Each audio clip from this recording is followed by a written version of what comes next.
ये डिस्क्लेमर, ये कहानी और इसमें बयान किए गए तमाम किरदार महज तफरीक और कहानी सुनाने के मकसद के लिए हैं। खास वीडियो में शामिल आवाज़ और मनाजिर के कुछ हिस्से 18 साल या उससे ज़ायद उम्र के सामीन के लिए मौजूद हो सकते हैं। अगर आपकी उम्र 18 साल से कम है तो बराह करम अपने वालिदैन या सरपरस्त की इजाज़त से ही ये कहानी समाअत फरमाएँ। ये एक चाइनीज़ नावल का उर्दू तर्जुमा है जिसका मकसद उर्दू सुनने वालों तक चीनी अदब, मार्शल आर्ट्स, एडवेंचर और सबक आमूज़ कहानियाँ खूबसूरत अंदाज में पेश करना है। शुक्रिया। तो आइए शुरू करते हैं आज के अबवाब। ये बूढ़ा आदमी बदमाशी कर रहा है, मंगवो यानी कहकहा लगाते हुए कहा, जैसे किसी ने उसके सामने दुनिया का सबसे मुज़हक़ख़ीज़ मजाक कर दिया हो। मगर अगले ही लम्हे उसके चेहरे के तासरात बदल गए, मुस्कुराहट गायब हुई, निगाह में सख्ती उतर आई और उसने सर्द लहजे में कहा, और अगर ये बूढ़ा बदमाशी कर भी रहा है तो तुम कर लोगे क्या? ये कहते ही उसने बगैर किसी तैयारी के एक ज़ोरदार थप्पड़ मारा। शों हवा चीखी और सबके चेहरे जर्द पड़ गए। होमान अभी आगे बढ़ ही रहा था कि मंगवोया की बजली की तरह तेज़ हरकत ने उसे रोक दिया। एक पल वो अपनी जगह खड़ा था, अगले ही पल लांग जॉन के चेहरे पर ज़ोरदार आवाज़ के साथ उसका हाथ पड़ चुका था और दो दांत फ़ज़ा में उड़ते हुए ज़मीन पर जा गिरे और लांग जॉन खुद भी कुछ मीटर दूर जा गिरा। धम! ज़मीन हिल गई। बर्ड ग्रुप के सब लोग खौफ के मारे साकित रह गए। होमान के जिस्म में भी एक सर्द लहर दौड़ गई। ये सब लम्हों में कैसे हो गया? मंगवोया 50 कदम दौड़ खड़ा था और थप्पड़ सीधा जाकर लगा। ऐसा तो किसी आम उलई सतही डिवाइन मूवमेंट स्टेज के माहिर से मुमकिन ही नहीं। होमान के दिल में ख्याल आया, अगर स्काई टावर प्वेलिन का लीडर खुद ये वार करता तब भी शायद वो मुश्किल लांग जॉन को बचा पाता। क्या ये शख्स वाकई उसी दर्जे पर है? नहीं, ये तो इससे भी ऊपर है। लांग जॉन ज़मीन से उठा, चुकरा रहा था, रख बदलते हुए मंगवोया की तरफ देखा। अब उसके चेहरे पर रवंत नहीं, सिर्फ खौफ था। दोनों गाल सोच चुके थे, मगर जिस्मानी ज़ख्म से ज़्यादा उसकी अना लहूलहान थी। इतने लोगों के सामने उसे मुंह पर थप्पड़ पड़ा था, एक बेइज्जती जो शायद वो ज़िंदगी भर न भूल पाए। मंगवोया ने सर्द लहजे में कहा, लो भाई, ये बूढ़ा फिर बदमाशी कर गया, अब क्या कर लोगे? ये कहते हुए उसने एक और थप्पड़ मार दिया। फटाक! लांग जॉन दोबारा उड़ गया। बर्ड ग्रुप के माहिरीन दम बखुद रह गए, किसी को हरकत करने का मौका ही न मिला। मंगवोया ने गर्रा कर कहा, यह बूढ़ा बदमाश है, मगर अब लगता है मैं खुद भी भूल गया हूँ कि बदमाशी होती क्या है। और फिर वो लांग जॉन पर मुसलसल थप्पड़ बरसाता चला गया, यहाँ तक कि लांग जॉन का चेहरा सियाह नीला पड़ गया। आखिरकार होमान बर्दाश्त न कर सका। सिनेर, आप तो बुलंद दर्जे के शख्स हैं, एक नो आमूज पर जुल्म करके क्या हासिल होगा? लोगों को तो आप पर हंसी आएगी। मंगवोया ने तंजिया हनकारा भरा। हाँ, अगर मैं वाकई संजीदा हो जाता तो ये लड़का अब तक जिंदा न रहता। ये तो बस एक हल्का सा सबक है। फिर उसने अंगली का इशारा किया, उधर आओ लड़के। हवा में ज़ोरदार खचाव पैदा हुआ। लांग जॉन, जो अभी ज़मीन से उठने ही वाला था, अचानक फ़ज़ा में खुंच गया। उसके चेहरे पर खौफ नुमाया था। वो हाथ पांव मारने लगा। मास्टर, मुझे बचाइए, उसने चीख कर कहा। होमान ने एक कदम आगे बढ़ाया। सीनियर, रख जाएं। लेकिन मंगवोया ने परवाह न की। उसने लांग जॉन की गर्दन दबूच ली और ठंडे लहजे में बोला, ये बूढ़ा एक पुराना हिसाब साफ करने आया है। मैं लांगजाई तैयान को तलाश कर रहा हूँ। पता वो कहाँ है? लांग जॉन अब मुकम्मल तौर पर डर चुका था। दोनों गालों में दर्द की तपश थी।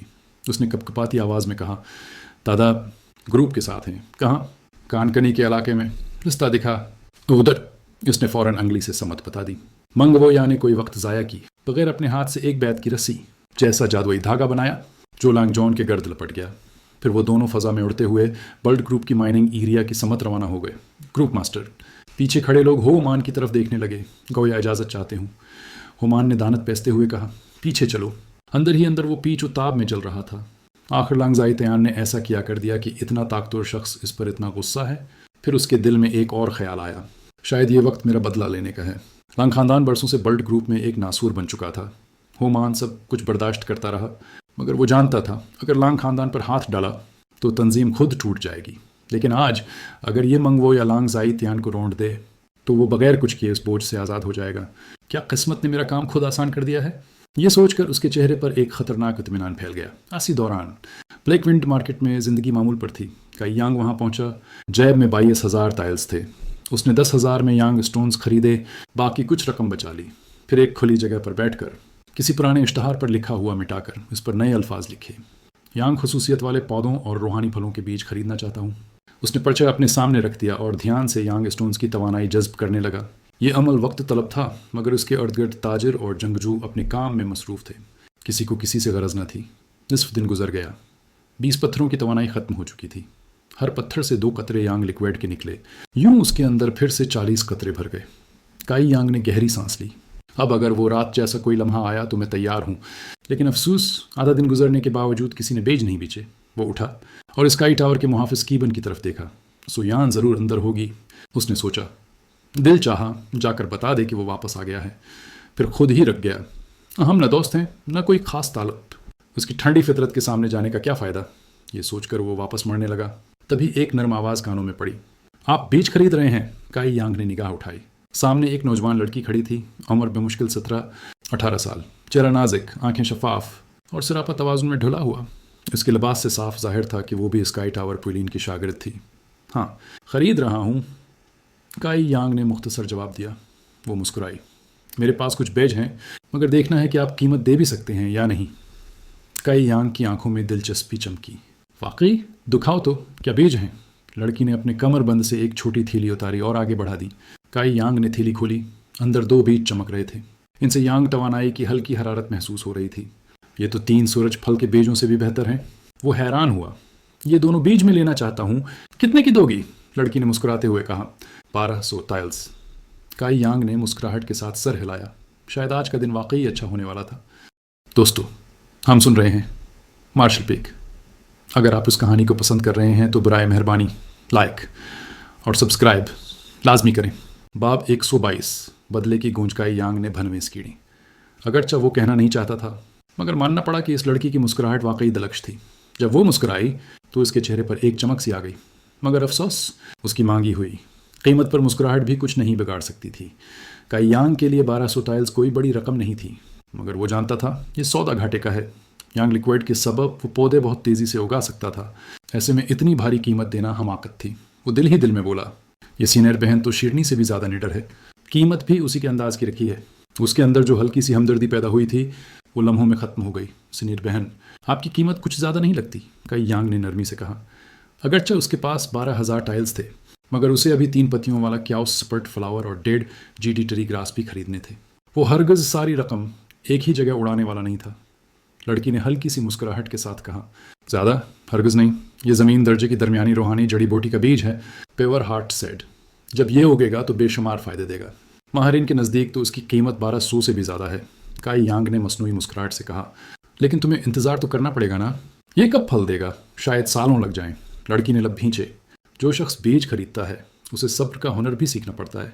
जूनियर भाई, क्या तुम चाहोगे कि बीज लगाओ और अगले दिन फल तोड़ लो? दुनिया में इतनी आसानियाँ कहाँ। फिर ये बीज आम नहीं, बहुत मुश्किल से हाथ आए हैं। 1200 इसके लिए मुनासिब है। काई यांग ने आहिस्ता सर झुकाया। ठीक है, मान लिया, तुम्हारी बात में वज़न है। वो जानता था कि अगरचे कीमत ज़्यादा है, मगर यह सौदा आखिरकार फ़ायदे का हो सकता है। और वैसे भी वो एक ही फ़र्के के शागिर्द थे। झगड़ा करने का कोई फ़ायदा नहीं। उसने 1200 टाइल्स दिए। लड़की के चेहरे पर खुशी की रोशनी फैल गई। पैसे एहतियात से संभालते हुए वो बोली, तुम अच्छे इंसान हो जूनियर भाई, इसलिए ये थैली तुम्हें तोहफे में देती हूँ। खुद कढ़ाई की है मैंने। ये कहकर वो मुस्कुराती हुई मुड़ गई। काई यांग हैरान खड़ा रहा। तो ये जानती थी कि मैं भी इसी स्कूल से हूँ, फिर भी ऐसा सौदा किया। हाँ, खूब कमाया उसने हल्का सा कहका लगाया, मगर गुस्सा नहीं किया। कारोबार कारोबार होता है, अगली बार होशियारी से सौदा करूँगा। कुछ देर वो वहीं रखा रहा, शायद कोई और बीज बेचने वाला आ जाए। फिर सामान समेटा और इरादा किया कि अब 3 लीफ क्याउस फ्लावर और 1.5 GD ग्रास खरीदने निकले। लेकिन अभी वो चला ही था कि ज़मीन लरजने लगी। एक खौफनाक झटका, फिर दूसरा। पूरी ब्लैक विंड मार्केट हल कर रह गई। लोगों ने चीखें मारना शुरू कर दी। दुकानों के शीशे बजने लगे। ज़मीन जगह जगह से फटने लगी। मार्शल स्कूलों के शागिर्द इधर उधर भागने लगे। आसी लम्हे कहीं दौड़ से धाड़ने की आवाज़ आई, मार दो इन्हें। काई यांग के चेहरे पर एक मुस्कुराहट उभरी। ये मंगवोया होगा। दौर कहीं लड़ाई की गूंज गर्ज रही थी। पहाड़ लरज रहे थे। हवा में तवानाई की लहरें महसूस की जा सकती थीं। काई यांग ने बेख्तियार सर उठाकर देखा। कितनी ताकतवर लड़ाई है। यही वो सतह है जहां पहुंचने का ख्वाब देखता हूं। इसी लम्हे स्काई टावर पुलिन के दरवाजे खुले। सुयान निकली। उसके पीछे बल्डी बेटल गैंग की होजावर और स्टॉर्म हाउस का फिंग जी। तीनों के चेहरों पर संजीदगी थी। उन्होंने दौड़ जंग के मकाम की समत देखा और लम्हे भर में उनके जिस्म रोशनी की लकीर बनकर फ़ज़ा में गायब हो गए। सुयान सबसे आगे थी, फिर होजावर और आखिर में फेंग जी। आन के जाते ही शोर मच गया। कुछ हो रहा है उधर, एक नौजवान चीखा। मैं जाकर देखता हूँ।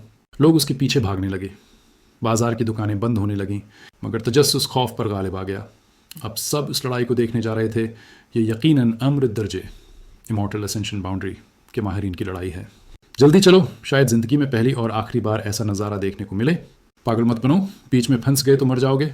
हम दौड़ से देखेंगे, वो माहिर हैं, आम लोगों को नुकसान नहीं पहुंचाएंगे। हुजूम बढ़ता गया। काई यांग खामोशी से ये सब देखता रहा। ये लड़ाई बहुत बढ़ी जा रही है। तीनों ताकतवर फ़रक़े मुतवज्जा हो गए हैं।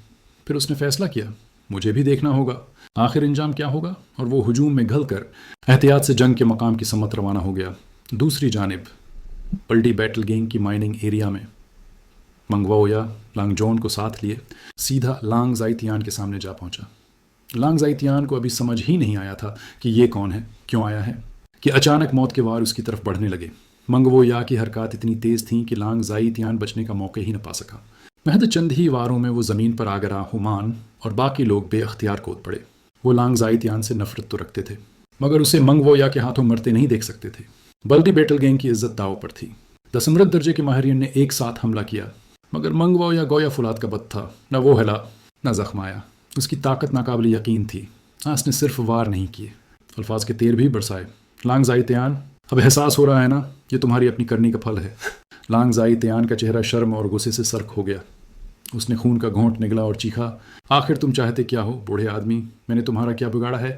मंगवोया ने सर्द कहा लगाया, न तुमने मेरा कुछ बिगाड़ा, न ही मैं तुम्हारे मकरूज हूँ, मगर तुम्हें मरना ही होगा। क्या? लांग ज़ाइतियान का जिस्म लर्ज गया। तुमने मेरा कुछ नहीं किया, फिर भी ये कहाँ का इंसाफ है? मंगवोया ने तीखी निगाह से देखा। इंसाफ? तुम्हें आज पता चलेगा कि नाइंसाफ़ी की कीमत क्या होती है। ये सज़ा तुम्हें नहीं, बल्कि उस तकलीफ़ का बदला है जो मेरी शागिर्द ने तुम्हारे हाथों सही है। लांग ज़ाइतियान की आंखें फैल गईं। तुम्हारी शागिर्द? दोस्तों, हम सुन रहे हैं मार्शल पीक। अगर आप उस कहानी को पसंद कर रहे हैं तो बराए मेहरबानी लाइक और सब्सक्राइब लाजमी करें। मंगवोया की आंखों में खून की प्यासी चमक थी। उसकी आवाज़ गहरी और भारी हो गई। ये सब तुम्हारी नस्ल का क्या धरा है लांग ज़ाइतियान? तुम्हारे पोते ने मेरी शागिर्द पर हाथ उठाया, तो ठीक है, अब मैं तुम्हारे पूरे ख़ानदान पर हाथ उठाऊंगा। लांग ज़ाइतियान की आवाज़ लर्ज़ गई। जनाब, ज़रा वदाहत तो करें। अब उसे यकीन हो चला था कि यह बूढ़ा शख्स वाकई कोई ज़ाती बदला ले रहा है। वो अब मज़ीद इकसानी की जरात नहीं कर सकता था। वजाहत? मंगवोया का चेहरा बर्फ़ की तरह सर्द हो गया। वो चीखा, अपने उस पूते से जाके पूछ लेना, जहन्नम में जाकर पूछना उस खबीस ने चंद दिन पहले क्या हरकत की थी। लांग ज़ाइतियान का रंग उड़ गया। लांग हुई के साथ क्या हुआ? मंगवोया ने तंजिया हंसी हंसी। अब पूछने का क्या फ़ायदा? लांगजोन घबरा कर बोला, दादा जान, मैंने छोटे भाई को 1 महीना पहले देखा था। वो मास्टर वीन के साथ बाहर गया था, फिर वापस नहीं आया। ये सुनकर लांग ज़ाइतियान के चेहरे से जैसे जान निकल गई। दिल में एक ही ख्याल आया, हुई मर गया है, और ये सब किसी औरत की चुक्कर में हुआ होगा। वाकई क्या अजीब दादा है जो फ़ौरन यही सोचता है। दर्द और गुस्से ने उसके दिल को जकड़ लिया। दर्द अपने पोते की मौत पर और गुस्सा उसकी हमाकत पर कि उसने ऐसे ताकतवर दुश्मन को छेड़ दिया। मंगवाओया ने सख्त लहजे में कहा, चलो कम से कम तुम्हें एहसास तो हो गया कि तुम्हारे ख़ानदान की बर्बादी तुम्हारी अपनी तरबियत का नतीजा है। आज मैं यहाँ सिर्फ तुम्हारा सिर लेने आया हूँ, ताकि याद रहे दुनिया में कुछ लोग ऐसे भी होते हैं जिन्हें छेड़ा नहीं जाता। उसने गहरी सांस ली और जैसे ही उसका हाथ बुलंद हुआ, पूरी फ़ज़ा का रंग बदल गया। बल्डी बैटल गैंग के सब माहिरीन घबरा कर लांग ज़ाइतियान के गर्द जमा हो गए। मंगवाओया ने चीख कर कहा, मर जाओ। उसका हाथ नीचे आया और खला में एक दैव हिकल हथेली नमूदार हुई, ऐसी ताकत के साथ कि ज़मीन व आसमान लरज़ उठे। बल्डी बैटल गैंग के 10 माहिरीन एक साथ हमला आवर हुए, लेकिन मंगवोया की दी हेकल हथेली रखी नहीं। यूं लगा जैसे पहाड़ गिर पड़ा हो। थम! ज़मीन फट गई। धूल पत्थर और हवा का तूफान हर समत फैल गया। 10 माहिरीन ज़मीन पर धर दिए गए। आंखें फटने को थीं, सांसें रखने लगीं। वो अपनी पूरी क़ुव्वत से यवानची जारी करके उस वार को रोकने की कोशिश कर रहे थे। ज़मीन में दरारें पड़ गईं, फिर एक के बाद एक नीचे कानों के सरंगें बैठ गईं। धमाकों की आवाज़ें मैलों दौर तक गूंजने लगीं। आन सरंगों के गिरने से कुछ माहिरीन बच निकलने में कामयाब हो गए, लेकिन ज़मीन पर एक गहरा निशान छोड़ गया। मंगवोया के वार का लांग ज़ाइतियान जिंदा तो बच गया, मगर बुरी तरह ज़ख्मी था। खून उसके मुंह से बह रहा था। उसका चेहरा जर्द पड़ चुका था। बल्डी बैटल गैंग के बाकी माहिरीन भी खौफज़दा थे। ये कैसे मुमकिन है? उनके जहन में एक ही सवाल था, क्या मंगवोया वाकई सिर्फ अमृत दर्जा का माहिर है? अगर हाँ, तो फिर उसकी ताकत इंसानों से आगे क्यों महसूस हो रही है आसी दौरान? मंगवोया ने नीचे देखा। चेहरे पर सर्द सुकून था। वो मज़ीद वार करना चाहता था, मगर अचानक ज़मीन के नीचे से ताकतवर यवानशी की लहर उठी, इतनी ज़बरदस्त कि खुद मंगवोया भी चौंक गया। ये क्या? वो मड़ा, और फिर उसके सामने मंजर ऐसा था कि खुद उसके तजुर्बा कार दिल की धड़कन रख गई। ज़मीन के अंदर से आग का एक शौला उठा और वो शौला एक इजदह में बदल गया। फिर नीले रंग की रोशनी फूटी और वो एक अजीम फिनकिस की शक्ल अख्तियार कर गई। जो अपने पुरों से फ़ज़ा को चीर रही थी। आयदा और फिनिक्स मंगवोया की आंखें हैरत से फैल गईं। ये आम जानवरों की रूह नहीं थी, ये खालिस तवानाई से बने दो दीव हैकल वजूद थे जो आसमान में घूमते हुए एक दूसरे के गर्द रक्स कर रहे थे। वो बोला, ये तो रूहें नहीं लगती, ये तो खालिस तवानाई है। फिर उसकी नज़र ज़मीन पर पड़ी। तकरीबन 70 मीटर नीचे एक गार का दहाना नज़र आ रहा था। इस पर एक कदीम महर लगी हुई थी जो अभी अभी टूट चुकी थी, यानी ये क़ुव्वतें जंग के दौरान आज़ाद हुईं। मंगवाओया ने नज़रें उठाईं। पल्डी बैटल गैंग के लोग हैरत में जमे खड़े थे। इनके चेहरे इस बात का सबूत थे कि वो खुद भी नहीं जानते थे इस गार के अंदर क्या छुपा था। रेधा और फिनकस एक दूसरे के गर्द घूमने लगे। इनकी आग और बर्फ आपस में मिल गई और एक हुसीन मगर ख़तरनाक मंजर पैदा हुआ। ऐसी ताकत के करीब जाना नामुमकिन लगे। पीछे हटो, होमान ने चीख कर हुक्म दिया। सब लोग पीछे हटने लगे। हती कि खुद मंगवा या भी चंद कदम पीछे चला गया। फिर अजदह ने ज़ोरदार दहाड़ लगाई। हवा लरज़ गई और साथ ही फिनिक्स ने एक लंबी चीख मारी, जैसे आसमान और ज़मीन दोनों को जगा रही हो। कुछ लोग जिन्हें अकीदत का बुखार था बोले, ये तो नेक शगुन है, शायद कोई ख़जाना ज़ाहिर होने वाला है। कुछ देर बाद दोनों वजूद गार के अंदर वापस चले गए और जैसे ही वो अंदर गए ज़मीन एक बार फिर लर्ज़ उठी। इस बार रोशनी और भी ज़्यादा थी। पूरी माइनिंग एरिया सूरज की तरह चमकने लगा। कई लम्हों बाद वो रोशनी मध्यम होने लगी। हवा पुरस्कौन हो गई और फिर सब कुछ जैसे ठहर गया। मंगवोया खामोशी से फ़ज़ा में तैर रहा था। उसकी आंखें गार पर जमी थीं। फिर उसके लबों से अल्फाज निकले, ह्यूमन्स क्यू इनहर्टेंस। उसकी आवाज़ में अकीदत थी, हैरत भी और लालच भी। ये जगह जन्नत का गार है। उसने नीचे देखा। अब गार के ऊपर एक हल्की रोशनी की तह बन चुकी थी, तकरीबन 30 मीटर गहरी, जिस पर कुछ प्रासरार तहरीरें लिखी थीं। ये कैसे मुमकिन है? मंगवोया ज़ेर लब बोला। एक मामूली माइनिंग एरिया और यहाँ जनती विरासत, वो जानता था। हेवंस क्यू इनहर्टेंस वो जगह होती है जहाँ किसी अजीम माहिर ने मरने से पहले अपना इल्म, अपनी ताकत और अपने ख़जानों को महफूज कर दिया होता है। ऐसी जगहें हज़ारों साल में शायद एक बार ज़ाहिर होती हैं। जो भी उस विरासत को हासिल कर ले वो एक दिन उस दर्जे तक पहुँच सकता है जहाँ आम अमृत दर्जे के लोग महज चीवंटियों के बराबर होते हैं। मंगवोया के होंठों पर एक दबकी हुई मुस्कुराहट आई। किस्मत शायद आज मेरे दरवाजे पर आई है। दोस्तों, हम सुन रहे हैं मार्शल पीक। अगर आप उस कहानी को पसंद कर रहे हैं तो बराए मेहरबानी लाइक और सब्सक्राइब लाजमी करें। मंगवोया का जोश लफ्ज़ों में बयान नहीं हो सकता था, मगर बल्डी बैटल गैंग के लोगों का जोश उससे भी ज़्यादा था। ज़मीन के नीचे इतना कीमती ख़जाना दफन हो, ये किसी ख्वाब से कम नहीं था। हुमान और उसके साथी फ़ौरन पहचान गए। ये वही हीवंस क्यू इनहर्टेंस है जिसका जिक्र अफसानों में आता है। एक ऐसी जगह जहाँ सदियों पुराना इल्म और ताकत छिपी हो, मगर साथ ही उनके चेहरों पर परेशानी भी थी। उन्हें एहसास था कि अभी थोड़ी देर पहले होने वाली जंग ने अर्द गिर्द की दोनों ताकतों, हाई हीवन पेविलियन और स्टॉर्म हाउस, को ज़रूर खबरदार कर दिया होगा। और जब वो आएंगे तो ये ख़जाना सिर्फ उनका नहीं रह जाएगा। हुमान ने मिट्टियाँ भींचते हुए हुक्म दिया, जल्दी करो, इंतर जाओ। वो चाहता था कि बाकी फ़र्क़े आने से पहले जितना मुमकिन हो सके ख़जाना ले जाएं। 10 माहिर फ़ौरन आगे बढ़े। सबकी नज़रें मंगवोया पर थीं कि कहीं वो रोक न दे, लेकिन मंगवोया सिर्फ मुस्कुराया। वो मुस्कुराहट नहीं, तंज थी। हाँ, जब देखते हैं क्या होता है। 10 माहिर रोशनी की दीवार के करीब पहुँचे। उन्होंने पूरी ताकत से हमला किया, मगर दीवार रबड़ की तरह पलट गई और एक एक करके सब पीछे जा गए। सब हैरत ज़दा रह गए। हुमान खुद आगे बढ़ा। ये क्या मामला है? उसने दीवार को छुआ और वो भी हुआ में उछलकर दौड़ जा गिरा। हुमान ने होंठ काटते हुए मंगवोया की तरफ देखा। अब उसे समझ आया, ये बूढ़ा तो पहले से जानता था कि कुछ ऐसा ही होगा। झुककर बोला, सिनेर, ये जंतीगार आखिर है क्या? अंदर जाने नहीं देता? मंगवोया ने तंजिया सांस ली। पढ़ नहीं सकते क्या? दीवार पर सब लिखा हुआ है। वाकई अगर आंखें होते तो वो भी देख लेते। उसने बात टाल दी। लांग जाइतियान अब वैसे भी बुरी तरह जख्मी था। मंगवोया चाहता तो किसी भी वक्त उसे ख़त्म कर सकता था, लेकिन अब उसकी नज़र ख़जाने पर थी। हुमान सोच में था कि अचानक फ़ज़ा में सर्रर की आवाज़ गूंजी, कपड़ों की लहरों की आवाज़ें। सबने ऊपर देखा तो उससे कई साए उड़ते हुए आ रहे थे। बहुत जल्दी पहुंच गए। किसी ने नीचे से बड़बड़ाया। चंद लम्हों में हाई हीवन पेविलियन के 5 बुजुर्ग वही शीटोंग की क़ियादत में पहुंच गए। उनके फ़ौरन बाद स्टॉर्म हाउस के लोग भी आ गए, जिनकी क़ियादत खुद मास्टर शाहरुहान कर रहा था। दोनों गुरवगार को देख कर दंग रह गए, आंखों में लालच, हैरत और खुशी। हुमान ने गुस्से से चलाकर कहा, यह बल्डी बैटल गैंग का इलाका है, तुम लोग यहाँ कैसे घुस आए? शाहरुहान मुस्कुराया, हो मास्टर, हम तो बरसों के पड़ोसी हैं। जब शोर सुना तो फिक्र हुई, सोचा देख लें कहीं आपको मदद की ज़रूरत तो नहीं। आखिर पड़ोसियों का भी कुछ हक होता है ना, क्या कहते हैं? एल्टर भाई। उसके अल्फाज बज़ाहिर नरम थे, मगर अंदर एक धमकी छिपी थी। एक इशारा कि स्टॉर्म हाउस और हाई हीवन पेविलियन फ़िलहाल एक साथ हैं। हुमान का चेहरा सख्त हो गया। वही शीटोंग बोला, मास्टर शाह बिल्कुल दुरुस्त कह रहे हैं। हो मास्टर, ये जंतीगार बहुत ख़तरनाक भी हो सकता है। अकेला बल्डी बैटल गैंग शायद संभाल ना सके। आए, हम सब मिलकर उसकी खोज लगाते हैं। होमान ने दानत पैसते हुए कहा, ये मेरा इलाका है, मेरा माइनिंग एरिया। ये मोहर हमारी थी। अगर हम नहीं समझ पा रहे तो तुम क्या समझोगे? तुम लोग अहल भी हो अंदर जाने के? मैं समझाऊंगा। मंगवोया की गर्जदार आवाज़ गूंजी। होमान खामोश हो गया।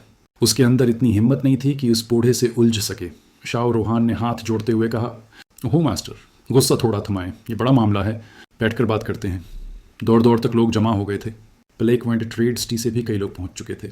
सब ने आसमान में अजदह और फेनिक्स को देखा था। अब वो सब जानना चाहते थे, ये सब हुआ क्या है? मजमा बढ़ता जा रहा था। शोर बातें, तजस्सुस, और फिर इन सब में यांग काई भी था। भैंस बदल कर हजूम के अंदर वो भी हैरान था, मगर महतात भी। अगर ये वाकई कोई ख़जाना है, उसने दिल में सोचा, तो यहाँ खून बहेगा, और मेरे जैसे कमज़ोर के लिए उसमें कोदना खुदकशी है। जब वो करीब पहुंचा तो उसने देखा तीनों फ़र्कों ने पूरे इलाके को घेर लिया था। 3 किलोमीटर का दायरा बनाकर अवाम को आगे बढ़ने से रोक दिया गया। यांग काई ने दायरे के अंदर नज़र डाली। हाई हेवन पेविलियन के 5 बुजुर्ग शदीद बहस में थे। चेहरे सरख, आवाज़ें बुलंद, लोग सरगोशी में बोल रहे थे। वो लंबा सा शख्स होमान है, बल्डी बेटल गैंग का सरदार, और जो नरम लहजे वाला शख्स है वो स्टॉर्म हाउस का मास्टर शाह रूहान। एक और आवाज़ उठी, इतने सारे माहिर यहाँ क्यों जमा हैं? किसी ने जवाब दिया, मैंने सुना है कि यहाँ जनती कार मिला है, हेवंस क्यू इनहर्टेंस। वो क्या होता है? एक नौजवान ने हैरत से पूछा। एक बूढ़ा शख्स बोला, बेटा, वो ऐसी जगह होती है जहाँ मरने से पहले बड़े माहिर अपना इल्म और ख़जाना छोड़ जाते हैं। जो उसे पाले वो आसमान की बुलंदी तक पहुँच सकता है। ये सुनते ही मजमा में जैसे बजली दौड़ गई। सबकी आंखों में ख्वाहिश थी कि काश वो अंदर जा पाएं। यांग काई के जहन में एक ख्याल आया। 2 माह पहले मैंने हो मीर को बताया था कि इस इलाके में यांग एनर्जी छिपी है। क्या वो यही गार था? अब सब बातें समझ आ रही थीं। वो तवानाई दरअसल इसी जनती विरासत की मेहर थी। ये दरियाफ्त उसके लिए कुदरत का इनाम लग रही थी। उधर तीनों गुरवा बहस के बाद तैयार हो गए। फ़िलहाल हर गुरवा अपने माहिर शागिर्द को अंदर भेजेगा ताकि गार की हालत मालूम की जा सके। 3 लोग चुने गए, सुयान हाई हेवन पेविलियन से, लांग जॉन बल्डी बेटल गैंग से, और फांग जिजी स्टॉर्म हाउस से। तीनों एक साथ रोशनी की दीवार में दाखिल हो गए। आधा दिन गुजर गया। फिर बारी बारी तीनों वापस आए। हर एक अपने गिरवा के पास गया और कुछ बताया। फिर तीनों गिरवा अलग अलग समतों में फैल गए। काफ़ी देर बाद हुक्म आया, तमाम शागिर्द बुजुर्गों के पास जमा हूँ। यांग काई भी हाई हेवन पेविलियन के दूसरे शागिर्दों के साथ वहाँ पहुँचा। यांग भाई, सोमो और लियोन तियान ने आवाज़ दी। यांग काई मुस्कुराया, अरे तुम लोग भी आ गए? सुमो ने हंसते हुए कहा, ऐसा हंगामा हो और हम ना आए, ये तो तमाशा देखने का बेहतरीन मौका है। लियोन तियान ने पूछा, यार तुम तो 20 दिन से गायब हो, कहाँ थे? यांग काई बोला, कुछ काम से बाहर गया था, और हाँ, तुम्हारा शुक्रिया मेरे कमरे की सफाई रखने के लिए। वो दोनों चौंक गए। हमने तो बस बाहर का साहन झाड़ा था, कमरे के अंदर तो हाथ भी नहीं लगाया। सुमो हंसा, ये तो अपनी चादरें भी खुद नहीं तय करते, क्या खाक तुम्हारा कमरा साफ करेंगे? यांग काई के चेहरे पर हैरत छा गई। फिर अंदर इतनी सफाई कैसे थी? दोस्तों, हम सुन रहे हैं मार्शल पीक। अगर आप उस कहानी को पसंद कर रहे हैं तो बराए मेहरबानी लाइक और सब्सक्राइब लाजमी करें। बाब 121 आसमानी गार की मीराज खामोशी। विशी टोंग ने गहरी बावकार आवाज़ में कहा। एक ही लफ्ज़ ने 2000 हाई हेवन पेलिन के शागिर्दों को चुप करा दिया। सबकी नज़रें उस पर जम गईं। सब जानते थे आज जो ऐलान होने वाला है वो इसी हेवंस की इनहेरिटेंस से मुताल्लिक है। एक ऐसा मौका जो सदियों में शायद एक बार नसीब होता है। विशी टोंग ने हल्की सी खांसी ली और बोला, तो तुम सब जानते हो कि ये मौके क्या है और उसके अंदर क्या कुछ छुपा हो सकता है। ये बूढ़ा शख्स भी अपनी सारी उम्र में कभी ऐसी जगह नहीं देख सका। पूरे ग्रेट हान डायनेस्टी में 1000 साल से यह गार किसी ने नहीं देखा। उसके लहजे में हैरत, एहतिराम और लालच सब कुछ था। हम नहीं जानते कि यह गार बनाने वाला किस दर्जे का माहिर था, लेकिन एक बात तय है, उसके अंदर अनगिनत खजाने हैं। रूहानी गोलियाँ, स्पिरिट पिल्स, नायाब रियासती तरीके, ज़रहें, असलहे और सबसे कीमती चीज़ खुद इस माहिर की विरासत। इस जुमले ने मजमा का लहू गरमा दिया। सांसें तेज़ हो गईं, आंखों में चमक लौट आई। मगर अगले ही लम्हे विशी टोंग ने संजीदगी से कहा, जहाँ खजाने हैं वहाँ खतरा भी है। अंदर मामूली सी गलती भी मौत बन सकती है। यह सुनकर जोश के बजाय एक गहरी खामोशी छा गई। शागिर्दों के चेहरे संजीदा हो गए। ख्वाब और हकीकत के दरमियान एक सर्द फासला पड़ गया। विशी टोंग ने सर्द आ भरी और बोला, डर गए? याद रखो, ये मौके बहादुरों के लिए होते हैं। अगर तुम नहीं जाओगे तो कोई दूसरा जाएगा। अगर अपनी जान दाव पर लगाने को तैयार हो तो बताओ, क्या तुम अब भी अंदर जाना चाहते हो? एक लम्हे के तवक्कुफ के बाद हजूम में से आवाज़ें उठने लगीं। ये एक अनोखा मौका है बुजुर्ग, खतरा हो या ना हो हम जाएंगे। ज़िंदगी एक बार मिलती है, ऐसा मौका नहीं छोड़ा जा सकता। विशी टोंग ने मुतमईन अंदाज में सर हिलाया। शबाब यही होता है, खतरे से ना डरने वाला। हाई हेवन पेविलियन के शागिर्द यही तो हैं। फिर उसने हुक्म दिया, अब तमाम वो शागिर्द जो 30 बरस से ज़्यादा उम्र के हैं एक तरफ हो जाएं। फ़ौरन मजमा में हलचल मच गई। तकरीबन 40% लोग अलग खड़े हो गए। वी शिटोंग ने उनकी तरफ देखकर अफसोस से कहा, तुम अंदर नहीं जा सकते। ये गार इन लोगों के लिए बंद है जो 30 साल से ज़्यादा उम्र रखते हैं, और जो इमॉर्टल एसेंशन के दर्जे तक पहुंच चुके हैं वो भी दाखिल नहीं हो सकते। क्या ये कैसा इंसाफ है? कई आवाज़ें बुलंद हुईं। ये हमारा बनाया हुआ कानून नहीं, दूसरे बुजुर्ग सुवानसो ने पुकार कर कहा। ये वो शराइत हैं जो गार के खालिक ने खुद मुकर्रर की। यकीनन उसके पीछे कोई हिकमत होगी। विशिटोंग ने दोबारा कहा, अब जो शागिर्द इब्तिदाई दर्जा इनिशियल एलिमेंट स्टेज से नीचे हैं वो भी एक तरफ हो जाएं। एक और गरवा अलग हो गया। तुम जा तो सकते हो मगर हम इजाज़त नहीं देंगे। विशिटोंग की आवाज़ सख्त थी। अंदर जाना तुम्हारे लिए मौत के परवाने पर दस्तखत करने के बराबर है। ये गिरवा खामोशी से सिर झुका गया। यूं बाकी रह गए सिर्फ 300 के करीब शागिर्द, जो ना ज़्यादा कमज़ोर थे ना ज़्यादा बूढ़े। जो अंदर नहीं जाना चाहता वो अभी वापस जा सकता है। ये स्कूल किसी को मजबूर नहीं करेगा, लेकिन याद रखो जो गए वो वापस न भी आएँ तो कोई शिकायत नहीं होगी। किसी ने कदम पीछे नहीं हटाया। खजाने की कशिश जान के खौफ से कहीं ज़्यादा थी। विशिटोंग ने हल्की सी मुस्कुराहट के साथ कहा, जो कि तुम सब तैयार हो तो सुन लो जो कुछ मैं जानता हूँ, ताकि तुम जहनी तौर पर तैयार रहो। ये मालूमात उसे 100 यान की रिपोर्ट से मिली थी। गर्चा वो भी बहुत मुख्तसर थी, मगर कुछ न जानने से बेहतर थी। अंदर दाखिल होने के बाद तुम सबके मकाम अलग अलग होंगे। गार के अंदर रूहानी तवानाई बेपनाह है, रियाजत के लिए बेहतरीन जगह, मगर याद रखना उससे निकलने का वाहिद रास्ता मखसूस दरवाजे हैं। अगर इन्हें न ढूंढा तो हमेशा के लिए कैद हो जाओगे। ये सुनकर मजमा में सरगोशियाँ गूंजने लगीं। और याद रखो, विशिटोंग की आवाज़ गूंजी, ये गार सबसे पहले बल्डी बैटल गैंग ने दरियाफ्त किया था, लिहाजा उनके 50 शागिर्द सबसे पहले अंदर जाएंगे। आधा दिन बाद यानी 6 घंटे बाद हाई हेवन पुलिन और स्टोरम हाउस के शागिर्द दाखिल होंगे। लेकिन खबरदार, सर्फ जालू और ख़तरात से नहीं। दूसरे स्कूलों के शागिर्दों से भी होशियार रहना। क्या पता खजाना तुम्हारा हो और जान कोई दूसरा ले जाए। ये सुनकर सबके चेहरों का रंग उड़ गया। हर कोई सोचने लगा, अगर कोई पीठ में छरा घूंप दे तो याद रखो। विशिटोंग ने फिर गिरजदार आवाज़ में कहा, अगर अंदर किसी साथी शागिर्द से मिलूँ तो एक दूसरे की मदद करना, अकेला कोई नहीं बचेगा। जी। सबने एक ज़बान होकर नारा लगाया। इज्तिमा ख़त्म हुआ। सब अपने अपने गोशों में जाकर बैठ गए, रियाजत करने, दिमाग साफ करने और आने वाले इम्तिहान के लिए तैयारी करने। लियून तयान ने अफसरदा चेहरे के साथ सोमो और यांकाई की तरफ देखा। यार, मैं तो अंदर नहीं जा सकता। इसका दर्जा सिर्फ टेम्पर्ड बॉडी 9th लेवल था। सुमू ने हंसते हुए कहा, किसने कहा था सुस्ती करने को? देख लो यांकाई को, कितनी मेहनत की है। वैसे तुम अभी किस दर्जे पर हो यांग भाई? यांकाई ने पुरस्कून लहजे में कहा। 7वां। दोनों के मुना खुल गए, यूं जैसे किसी दीव को देख लिया हो। अब तो मुझे फ़ौरन रियाजत करनी पड़ेगी। सुमू ने आ भरी। लियून त्यान बोला, ठीक है तुम आराम करो, मैं नहीं डिस्टर्ब करता, और चुपचाप चला गया। यांकाई ने आंखें बंद करके मुराकबा शुरू कर दिया। अब वो इस लम्हे का मुंतज़र था जब गार के दरवाजे खुलेंगे। दिल ही दिल में वो खुश था कि वक्त पर यांग स्टोन्स खरीद लिए थे। अब इसके डेंटीन में 50 यांग कतरे ज़ख़ीरा थे, जो किसी भी खतरे का सामना करने के लिए काफ़ी थे। आसी दौरान उसने महसूस किया कि कोई उसकी तरफ देख रहा है। आंखें खोलें तो देखा सुयान, लेकिन जैसे ही नज़रें मिलने लगें वो फ़ौरन नज़रें झुका गई। सुमो ने यह मंजर देखा और एहतराम से झुक कर सलाम किया, मगर यांकाई ने बस एक नज़र डाली और दोबारा आंखें बंद कर लीं। अचानक शोर उठा। बल्डी बैटल गैंग के 50 शागिर्द अंदर दाखिल हो रहे थे। इन्हें आधा दिन पहले जाने की इजाज़त मिली थी, जैसे कि मुआहदा तय पाया था। यांकाई ने देखा ये सब उनके बेहतरीन शागिर्द थे, ऐसे लोग जो हर मैदान में माहिर थे। बीच में 2 लड़कियां खड़ी थीं, हो मैक्र और हो जावेर, एक जैसी शक्लें जैसे आईना हो। इतनी हुसैन कि कोई भी मर्द जान दे दे उनकी मुस्कुराहट के लिए। चंद लम्हों में 50 के 50 शागिर्दगार में गायब हो गए। हाई हीवन पोलिन के शागिर्दों पर एक अजीब सी सनसनी छा गई, और इसी लम्हे एक ताकतुर साया आसमान से नीचे उतरा। गार के ऊपर फ़ज़ा में मालिक कौन है? हुमान और बाकी माहिरीन ने बेक वक्त पुकारा। एक गरजदार आवाज़ फ़ज़ा में गूंजी, कौन होगा? मैं हूँ, मैंगवाओया। गुस्से से लबरेज आंखों के साथ उसने आसमान से नीचे हाथ लहराया और बोला, आओ यहाँ। दोस्तों, हम सुन रहे हैं मार्शल पीक। अगर आप इस कहानी को पसंद कर रहे हैं तो बराए मेहरबानी लाइक और सब्सक्राइब लाजमी करें।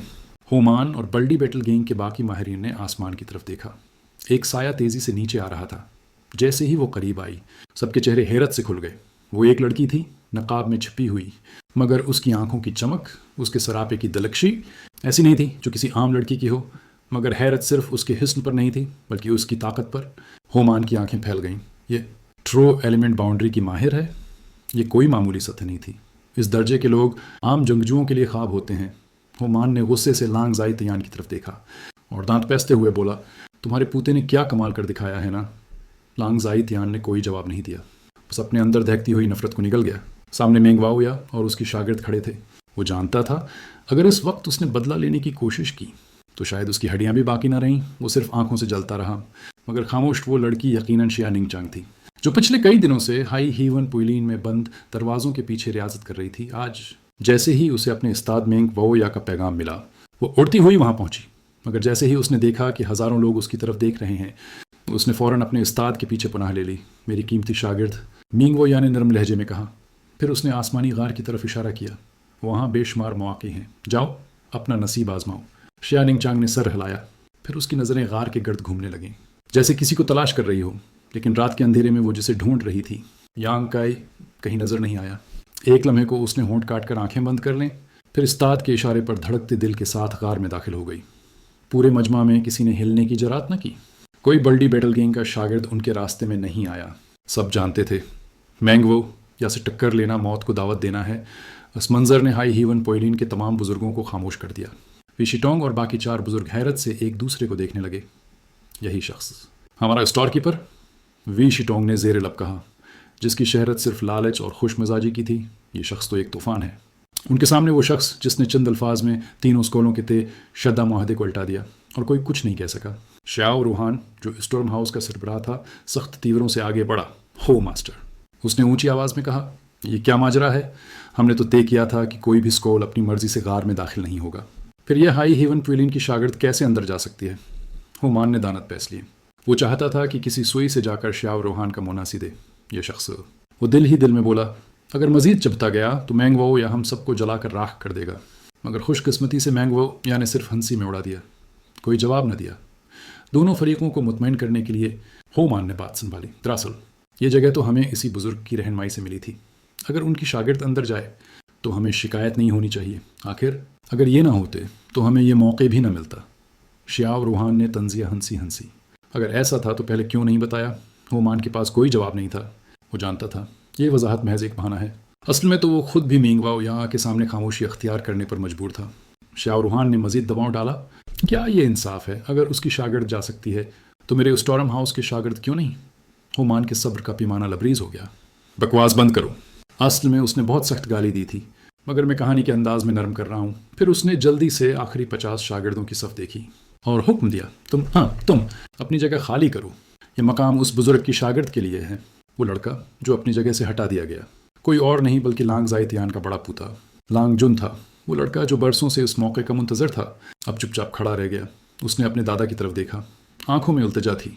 लांग जाइतियान ने गहरी सांस ली, आंखें बंद की और बोला, जैसा कि हो मास्टर ने कहा, लांग जुन तुम आधा दिन इंतजार करो। लांग जुन के दांत फंस गए। जी, वो बोला और पीछे हट गया। हुमान ने श्याव रूहान की तरफ मुड़कर गुस्से से कहा, अब तो शिकायत नहीं ना, मैंने अपनी ही जमात का हिस्सा कुर्बान किया है। श्याव रूहान खामोशी से मुड़ा मुड़ गया और चला गया। फिशी टोंग ने हल्की मुस्कुराहट के साथ कहा, लगता है हुमान वाकई हमारे खजांची मैंग से डरता है। सो जवान वावो हंस पड़ा। हमने वाकई इस स्टोर कीपर को कम समझा था। हुमान ने मसनूई मुस्कुराहट के साथ कहा, बुजुर्ग क्या अब आप मुतमईन हैं? मैंग वो यानी अजीब मुस्कुराहट के साथ कहा, बिल्कुल। बस याद रखना, अगर मेरी शागिर्द वापस आकर शिकायत करे कि किसी ने उसकी बेअदबी की तो मैं बर्दाश्त नहीं करूँगा। यह सुनकर होमान का चेहरा जर्द पड़ गया, मगर मुस्कुराहट बरकरार रखी। यकीनन बुजुर्ग, हमें कोई शिकायत नहीं होगी। अंदर ही अंदर वो कांप गया। सबको कह देना होगा कि अगर उस लड़की से कभी सामना हुआ तो इसे हाथ तक न लगाना, बल्कि इज्जत से रास्ता देना। यूँ उसने फ़ौरन हुक्म भेजा, शिया निंगचांग को कोई नुकसान नहीं पहुंचना चाहिए। जो करेगा वो जिंदा नहीं बचेगा। इस वाक़े ने हाई हेवन पोइलिन के शागिर्दों पर गहरा असर छोड़ा। सब हैरान थे, यही वो शख्स जो दिन रात खजांची बनकर बैठा रहता है? ये शख्स तो एक पहाड़ है। हत्ती की वीशी टोंग भी उसके सामने कमज़ोर महसूस करने लगा। रात धीरे धीरे गुजरती गई। सब शागिर्द खामोशी से मुराकबे में बैठे। सबकी आंखों में एक ही ख्वाब, आसमानी गार की मिरास। दोस्तों, हम सुन रहे हैं मार्शल पेक। अगर आप इस कहानी को पसंद कर रहे हैं तो बराए मेहरबानी लाइक और सब्सक्राइब लाजमी करें। जब यांग काई ने आंखें खोलें, उसके चारों तरफ अजीब सा मंजर था।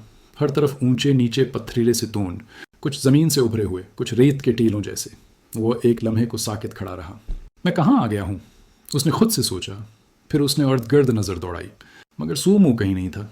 हालांकि दोनों ने एक साथ गार में कदम रखा था, मगर यहाँ आकर वो बिछड़ चुके थे। अचानक ज़मीन पर एक साया पड़ा। साया फैलता गया और फिर ऊपर से कोई शय गिरती हुई दिखाई दी। जोरदार धड़ाम के साथ वो साया ज़मीन पर आन गिरा।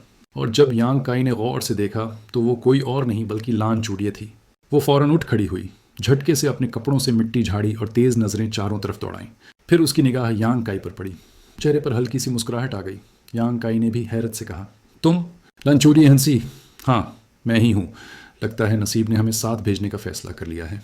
यांग काई ने कुंधे उचकाए। शायद ऐसा ही है। क्या तुम अभी अभी यहाँ पहुँचे हो? उसने पूछा। हाँ, चंद लम्हे पहले, यांग काई ने जवाब दिया। लान चूड़िए ने ज़रा सोचा और बोली, यहाँ जाने कितने लोग अलग अलग जगहों पर गिरे होंगे, क्यों ना थोड़ा इंतज़ार कर लें, शायद कोई और भी यहाँ आ जाए। यांग काई ने सर हिलाया। ठीक है, इंतज़ार ही कर लेते हैं। कुछ देर बाद ऊपर वाले दरवाजे से मज़ीद 3 साए गिरे। धूल छुट्टी तो पता चला। एक हाई हेवन पवेलियन का शागिर्द, एक बर्डी बैटल गैंग से और तीसरा स्टोरम हाउस का। अब वो पांचों एक जगह जमा हो गए। गैर यकीनी हालात में भी सबने वक्ती तौर पर दुश्मनी भलाकर मिलजुल कर रहने का फैसला किया। जब मजीद कोई ना आया, लंचूडिया ने कहा, चलो अब आगे बढ़ते हैं। यहीं बैठे रहने से कुछ हासिल नहीं होगा। उसकी खुद एतमादी, खूबसूरती और लहजे का असर सब पर फ़ौरन हुआ। बाकी सब ने भी सर हिला दिया। चलने से पहले बेहतर होगा कि हम सब एक दूसरे को जान लें, ताकि पता हो कौन कितना ताकतवर है। मैं शुरू करती हूँ, लानचूडिये ने वक़ार से कहा। मेरा नाम लानचूडिये है। मैं हाई हेवन पॉयलिन से हूँ। मेरा दर्जा ची ट्रांसफॉर्मेशन स्टेज का 7वां लेवल है। फिर उसने अगले शागिर्द की तरफ देखा। वही हाई हेवन पॉयलिन का लड़का जिसकी आंखों में तारीफ से ज़्यादा लालच थी, सीनियर सिस्टर लान। वो बोला, आपका नाम तो सब जानते हैं, मगर आज किस्मत ने मौका दिया है कि मैं आप जैसे हुसीन और माहिर के साथ हूँ। उसकी चापलूसी इतनी वाज़ेह थी कि यांग काई और बाकी दो फ़ौरन मुना फेर गए। लान चूड़िए ने हल्की मुस्कुराहट से कहा, और तुम्हारा नाम? मैं नियुंग हूँ, हाई हेवन पॉयलिन का लोअर बेस शागिर्द, ची ट्रांसफॉर्मेशन स्टेज लेवल 4। फिक्र न करें सीनियर सिस्टर, अगर कोई ख़तरा आया तो मैं हिफाजत करूँगा। लानचूडिये ने एक मसनूई मुस्कुराहट के साथ कहा, ठीक है, याद रखूँगी तुम्हारे अल्फाज। फिर उसने अगले पर नज़र डाली। एक भारी भरकम शख्स, ऊंचा कद, चौड़े कंधे, चेहरे पर सख्ती मगर आंखों में सादगी। मैं ज़ू हूँ, ब्लडी बैटल गैंग का शागिर्द, ची ट्रांसफॉर्मेशन स्टेज लेवल 5। वो मुख्तसर सा कहकर खामोश हो गया। फिर एक नाजुक सी लड़की की बारी आई। दबला पतला जिस्म, छोटी कामत और चेहरे पर मुसलसल झिझक भरी मुस्कुराहट। वो हल्की सी आवाज़ में बोली, मेरा नाम दो यशवांग है, स्टॉर्म हाउस से हूँ, ची ट्रांसफॉर्मेशन स्टेज लेवल 6। आप सबसे मिलकर खुशी हुई। मुझे छोटी बहन दो कह सकते हैं। सब चौंक गए।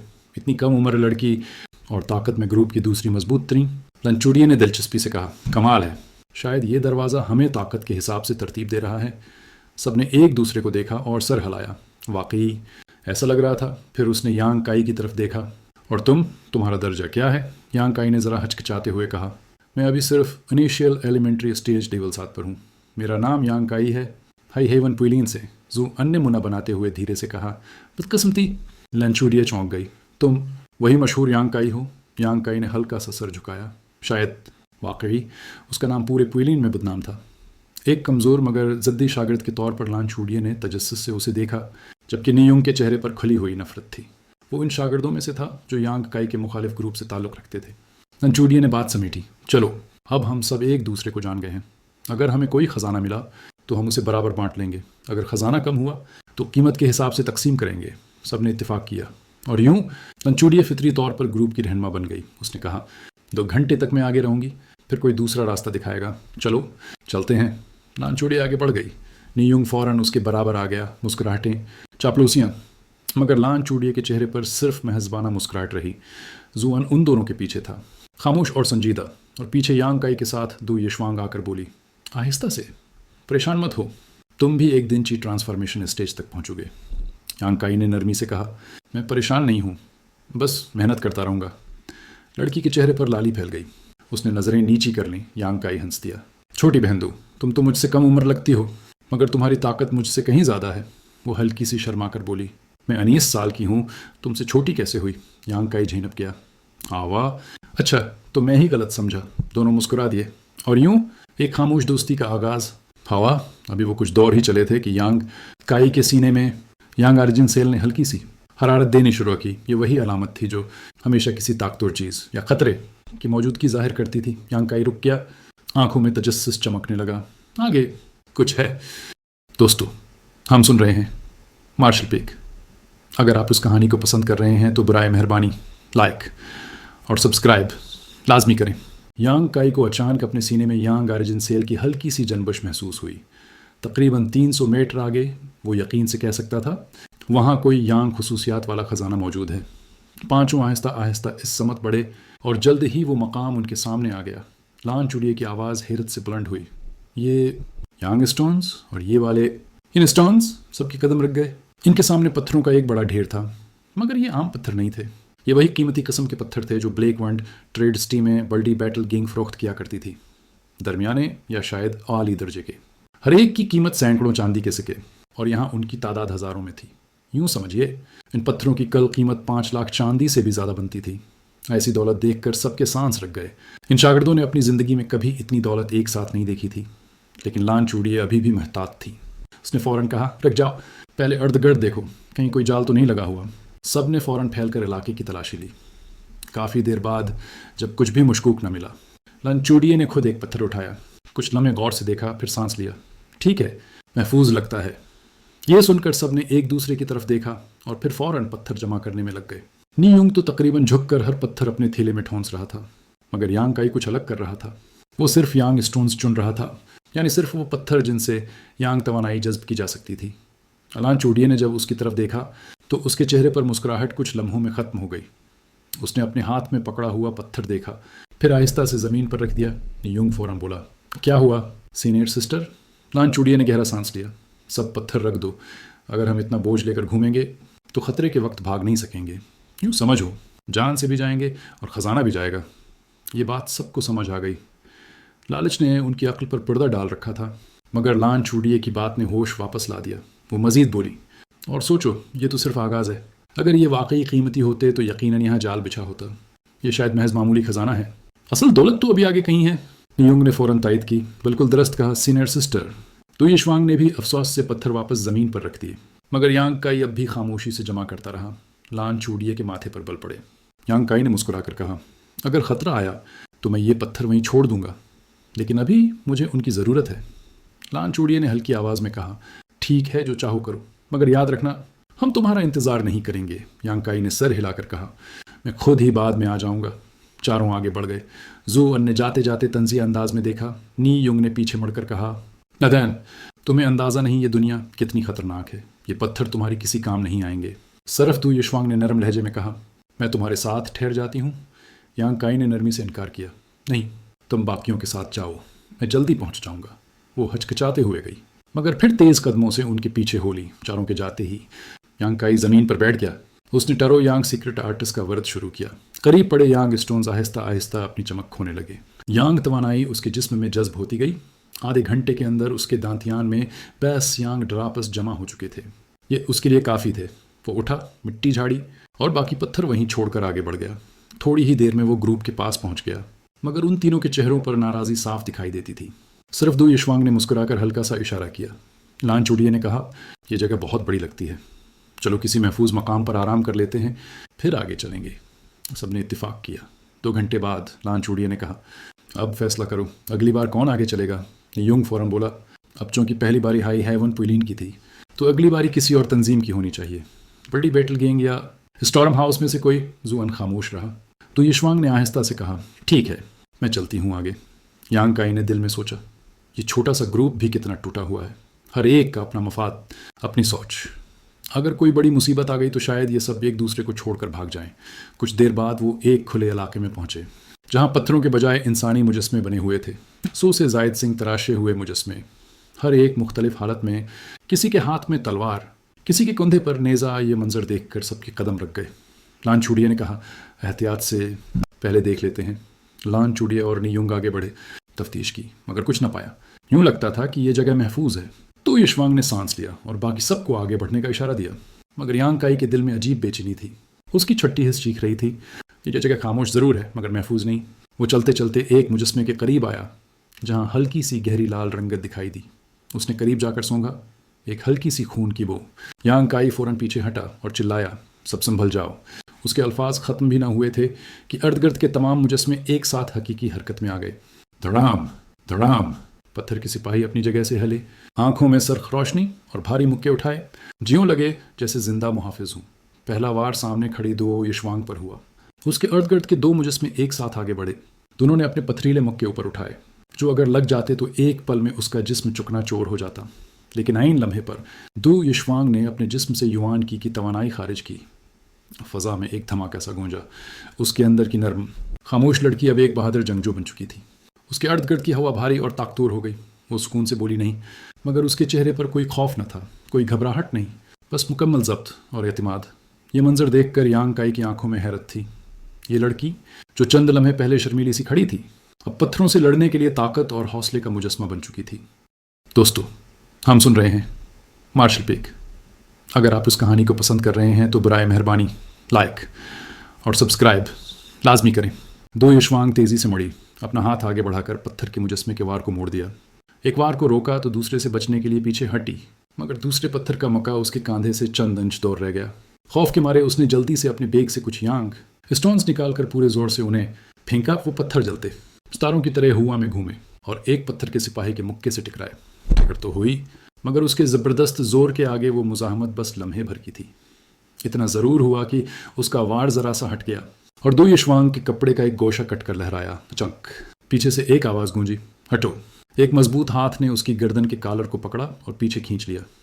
सामने से यांग काई का हाथ बढ़ा और पत्थर के सिपाही के मुक्के को सीधा जाकर रोका। धमाके की आवाज़ गूंजी, ज़मीन लर्ज उठी। यांग काई ने तेज़ी से दो यशवांग को पीछे खींचा और दोनों दौड़ते हुए पीछे हट गए। पत्थर के सिपाही का मुक्का ज़मीन में गिरा,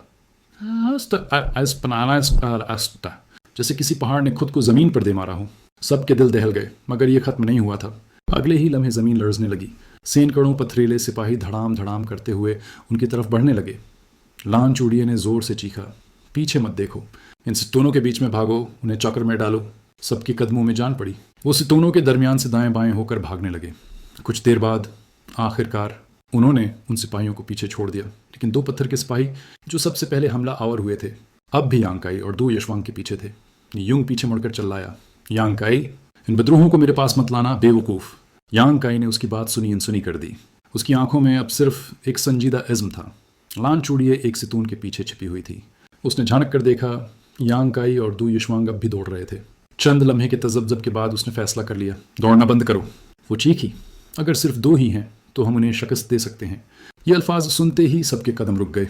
लान चूड़िए ने एतमाद भरे लहजे में कहा, यांग काई और दो यशवांग उनके वार रोक चुके हैं। ये इतने ताकतवर नहीं जितने दिखते हैं। जुअन, तुम एक को बहकाओ, बाकी चार उस पर हमला करते हैं। जुअन ने सर हिलाया, आगे बढ़ा और एक पत्थर के मुक्के पर अपना मक्का मारा। जोरदार धमाका हुआ, पत्थर का मक्का चिप गया। सबके चेहरों पर हौसले की लहर दौड़ गई। यांग काई और दो यशवांग पीछे हटे। 300 कदम का फासला बनाया। फिर दो यशवांग ने अपनी हथेलियों में सुनहरी रोशनी जमा की और पूरी क़ुव्वत से वार किया। पत्थर के सिपाही की छाती पर चमकती रोशनी टूटी और वहां दरारें पड़ गईं। पत्थर के सिपाही ने कोई रद्द-अमल नहीं दिया।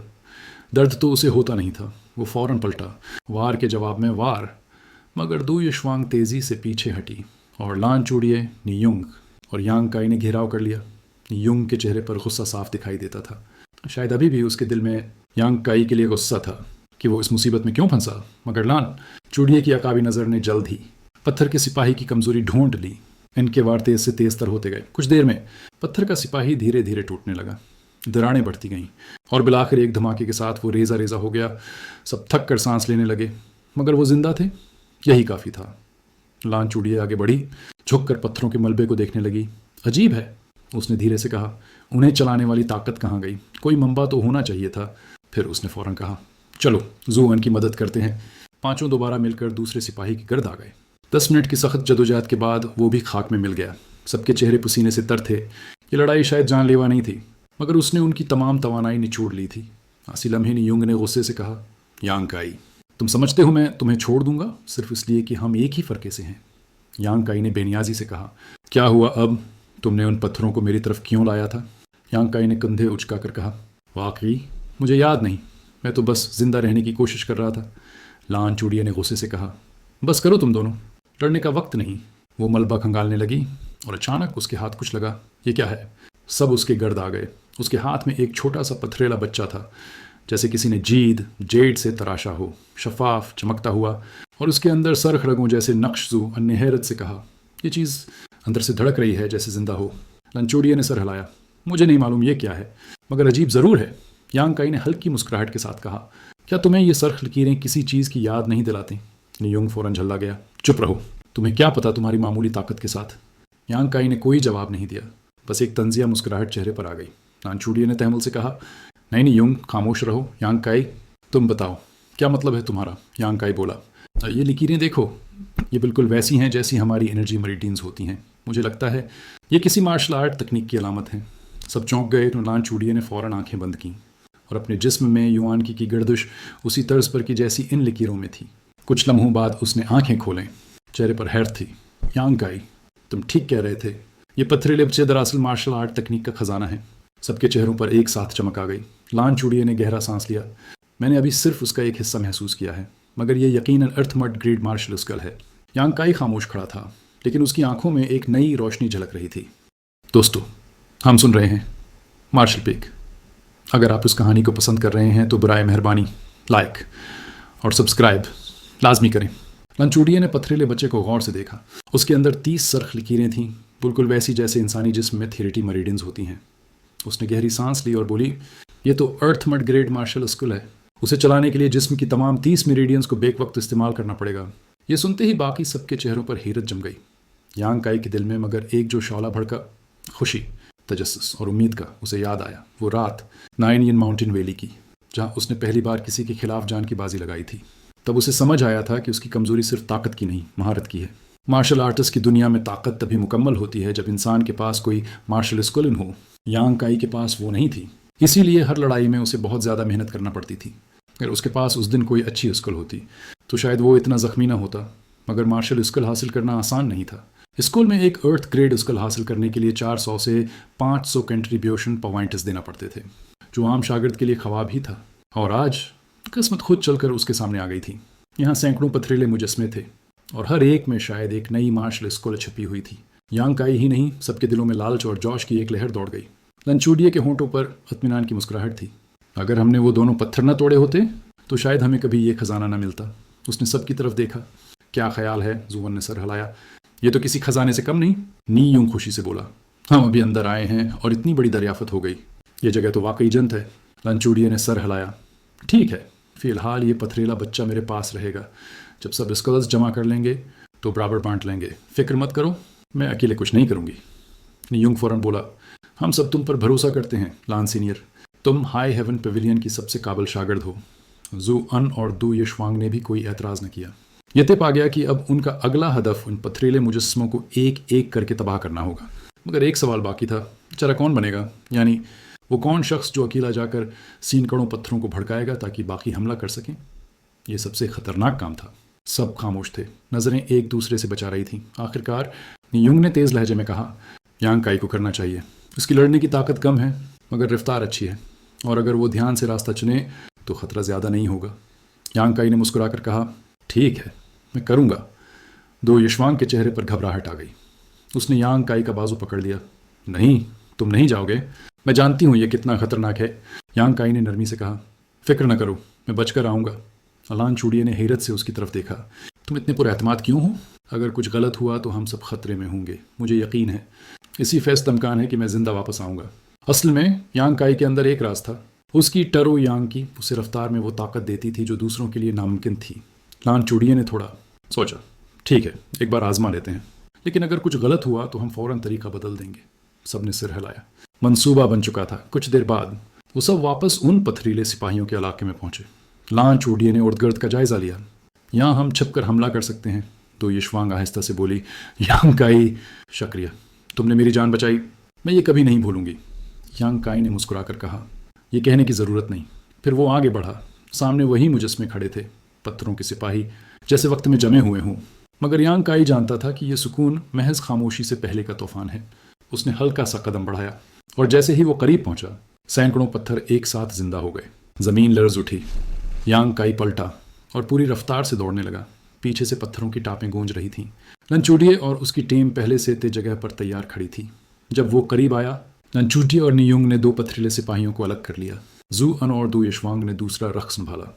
यूं लड़ाई शुरू हुई। यांग काई की जिम्मेदारी सिर्फ दौड़ना थी। और वो दौड़ रहा था। पत्थर उसके पीछे पीछे बजली की तरह हरकत करते। कुछ वक्त गुजरा और यांग काई ने चालाकी से ज़्यादातर मुजस्मों को गुमराह कर दिया। अब सिर्फ 3 पत्थर उसके पीछे रह गए थे।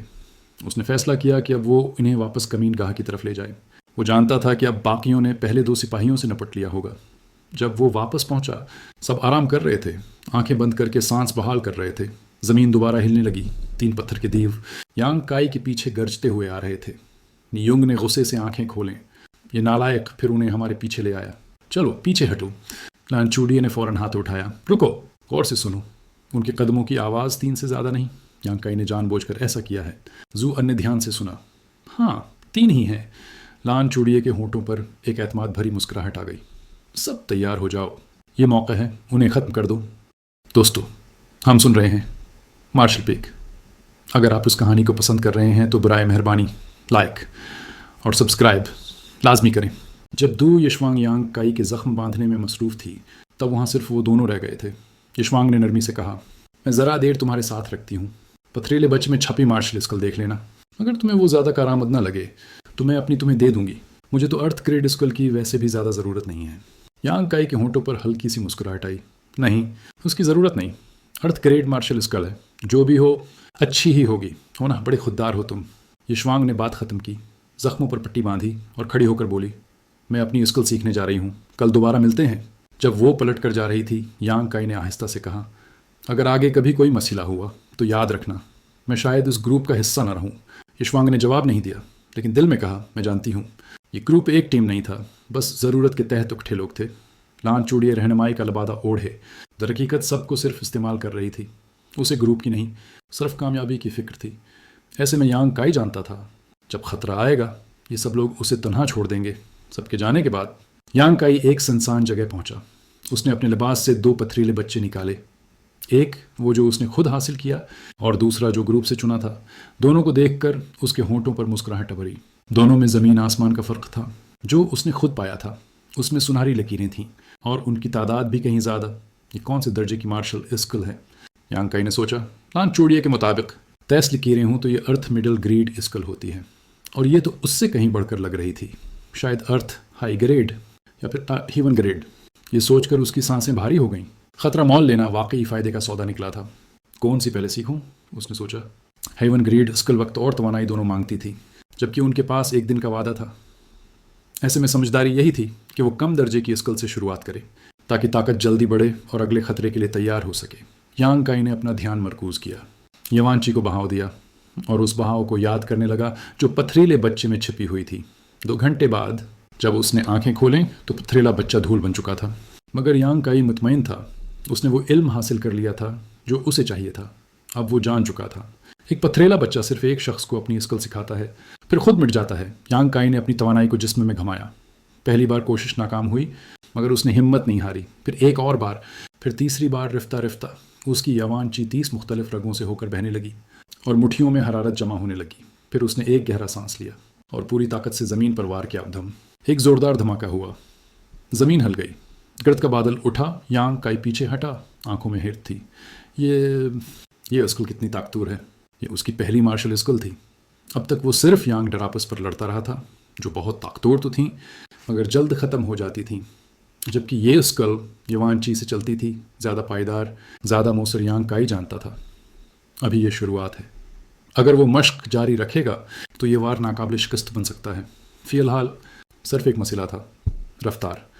इस तवानाई को जमा होने में वक्त लगता था और जंग में वक्त नहीं मिलता। उसने गहरी सांस ली और दिल में एक नाम भरा, बर्निंग सन ब्लास्ट। जब 30 रगों की यवांची एक साथ फटती है तो जो भी सामने हो जलकर राख हो जाता है। यांग काई ने अंदाज़ा लगाया, ये वार वो 3 बार लगा सकता है, फिर मुकम्मल तौर पर खाली हो जाएगा। मगर उसके पास यांग ड्रापस मौजूद थे, जो लम्हों में उसे दोबारा भर देते थे। अब वो किसी गुरवा के खिलाफ भी खड़ा हो सकता था। बार बार बर्निंग सन ब्लास्ट बगैर रखे। वो वाकई खुशकिस्मत था कि उसे ये स्किल मिली। अगर तलवार वाली स्किल मिलती तो वो बेकार हो जाती, फिर सारी मेहनत रायगा जाती। यांग काई रात भर मश्क करता रहा, हर वार पहले से ज़्यादा मजबूत, हर धमाका पहले से ज़्यादा दुरुस्त। एक दिन बाद जब वो वापस ग्रुप के पास आया तो सबके चेहरे मुतमईन थे, सिवाय नियोंग के। यांग काई ने अंदाज़ा लगाया, सबको अच्छी स्किल्स मिली हैं। सिर्फ नियोंग बुरा मुना बनाए बैठा था। उसे चाबुक वाली स्किल मिली थी जो उसके किसी काम की नहीं थी। दो यशवांग हंस कर बोली, बुरे अमल का फल तो मिलना ही था। यांग काई भी मुस्कुरा दिया। लानचूडिये ने चंद नर्म अल्फाज कहे तो नियोंग का गुस्सा कुछ कम हुआ। सब चलने लगे। लानचूडिये ने यांग काई को देख कर पूछा, वो तुम्हारा यांग स्टोन्स का थैला कहाँ है? फेंक दिया। यांग काई ने लापरवाही से जवाब दिया। नियोंग तंजिया बोला, फिर बाद में पछताना मत। यांग काई खामोश रहा। वो जानता था उन पत्थरों की सारी तवानाई अब उसके अंदर है। अब उनके सफ़र को 2 दिन गुजर चुके थे। न सूरज था न चांद। वक्त का अंदाज़ा सिर्फ थकन से लगाया जा सकता था। रास्ते में उन्हें कई मुर्दा शागिर्द मिले जो मुख्तलिफ स्कूलों से थे। ये मनाजिर उन्हें एक ही सबक दे रहे थे, गफलत की सज़ा मौत है। आखिरकार वो एक घने जंगल में दाखिल हुए। सबने सुकून का सांस लिया। पथरीले स्तूनों के इलाके की होलनाकी अब माजी बन रही थी और इस जंगल में ज़िंदगी के आसार नज़र आ रहे थे।